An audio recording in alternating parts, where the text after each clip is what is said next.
सहारनपुर में जनपद न्यायाधीश अश्विनी कुमार त्रिपाठी ने एक प्रेस वार्ता का आयोजन किया, जिसमें उन्होंने कहा कि सुलह समझौते के आधार पर वादों का निस्तारण कराने के लिए 11 दिसंबर को राष्ट्रीय लोक अदालत का आयोजन सहारनपुर एवं जनपद की समस्त तहसीलों में रखा गया है। उन्होंने कहा कि राष्ट्रीय लोक अदालत का संक्षिप्त उद्घाटन 11 दिसंबर को प्रातः 10 बजे दीवानी न्यायालय परिसर स्थित सभा कक्ष में किया जाएगा। सहारनपुर से मोनू कुमार के साथ प्रशांत वर्मा की रिपोर्ट।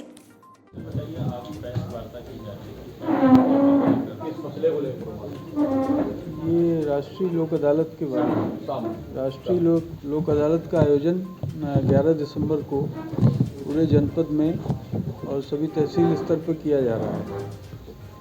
और राष्ट्रीय लोक अदालत में सुलह समझौते के आधार पर मुकदमे निस्तारित किए जाने हैं। इसी आशय से आप लोगों से आज वार्ता की जा रही है कि आप लोग जनता के बीच में प्रिंट मीडिया, इलेक्ट्रॉनिक मीडिया के माध्यम से इसका प्रचार प्रसार करें, जिससे कि ज़्यादा से ज़्यादा संख्या में लोक अदालत में वादों का निस्तारण किया जा सके।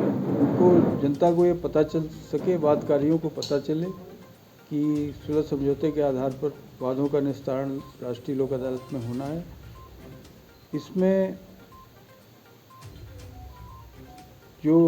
जिस प्रकार के वाद निस्तारित किए जा सकते हैं, उनमें वैवाहिक वाद हैं, तलाक को छोड़कर अन्य सभी प्रकार के वैवाहिक वादों में, और मोटर दुर्घटना के वाद हैं, जो हमारा ट्रिब्यूनल है यहाँ पे। मोटर दुर्घटना से संबंधित सभी वादों में आपसी सुलह समझौते के आधार पर निस्तारण हो सकता है। जो मोटर व्हीकल एक्ट के अंतर्गत चालान हैं, जितने ई चालान्स हैं, काफ़ी संख्या में न्यायालय में लंबित हैं, उन चालानों का निस्तारण भी इस लोक अदालत के माध्यम से अधिक संख्या में हो, ये हम लोग प्रयास कर रहे हैं। और इसके लिए जनता, अगर जितने वादकारी हों, उनको सूचना मिल जाए कि वो न्यायालय में स्वयं आकर या अपने अधिवक्ता के माध्यम से प्रार्थना पत्र देकर इसका निस्तारण करा लें, जिससे कि ये छोटे छोटे वाद निस्तारित हो जाएंगे लोग। और इसके अलावा सिविल प्रकृति के जो वाद हैं, उनमें भी पक्षकार आपसी सहमति से प्रार्थना पत्र न्यायालय में दे सकते हैं अपने वाद को निस्तारित कराने के लिए।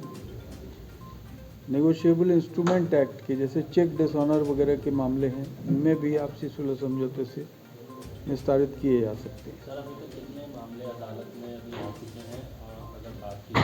इस समय हमारे करीब 9,000 के आसपास मुकदमे जो है वो चिन्हित किए जा चुके हैं। पूरे जिले का ये हमारे न्यायालय के सिविल से। इसके अलावा जो राजस्व न्यायालय हैं, रेवेन्यू कोर्ट्स हैं, जैसे एसडीएम कोर्ट हैं, डिस्ट्रिक्ट मजिस्ट्रेट कोर्ट्स हैं, तो वो अपने स्तर से कर रहे हैं। उनके यहाँ से भी अधिक से अधिक संख्या में आशा है कि वाद निस्तारित होंगे।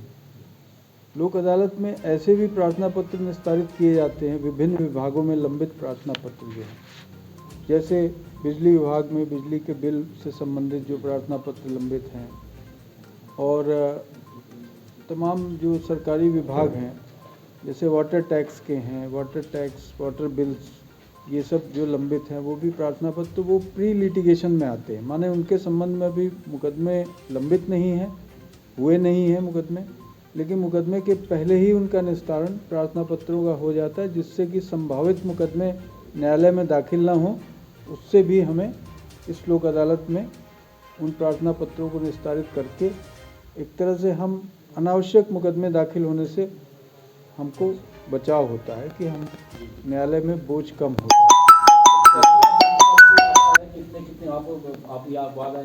तहसील में तो ये आप जिलाधिकारी महोदय बता सकेंगे कि अभी कितने वाद हैं। अभी उन्होंने फिगर कोई भेजी है हमें, 15,000 के आसपास की अभी फिगर भेजी है।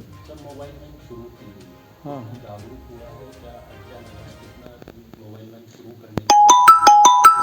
नहीं, मोबाइल वैन का भी उद्देश्य यही है कि 4 दिन तक लगातार वो जाके तमाम जो भी प्रिस्क्राइब रूट्स हैं उस पर जाके प्रचार करें, जिससे जनता को ये पता चल सके कि राष्ट्रीय लोक अदालत हो रही है 11 दिसंबर को, जिससे अधिक से अधिक संख्या में आए। देखिए ये तो आपसी सहमति से है, कोई किसी पक्षकार को ज़बरदस्ती बुला के तो नहीं किया जा सकता, लेकिन पक्षकार स्वयं आए, इसमें भाग लें अपने मुकदमों के निस्तारण में।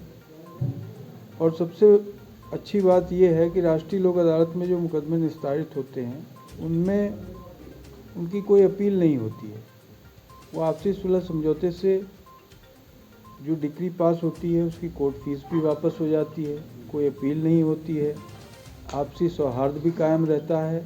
और ऐसे मुकदमे जिनमें पक्षकार बहुत दिन लड़ते लड़ते परेशान हो गए हैं या इस तरह से, तो वो अपने मुकदमों को अंतिम रूप से अपनी सहमति से निस्तारित करा लेते हैं। तो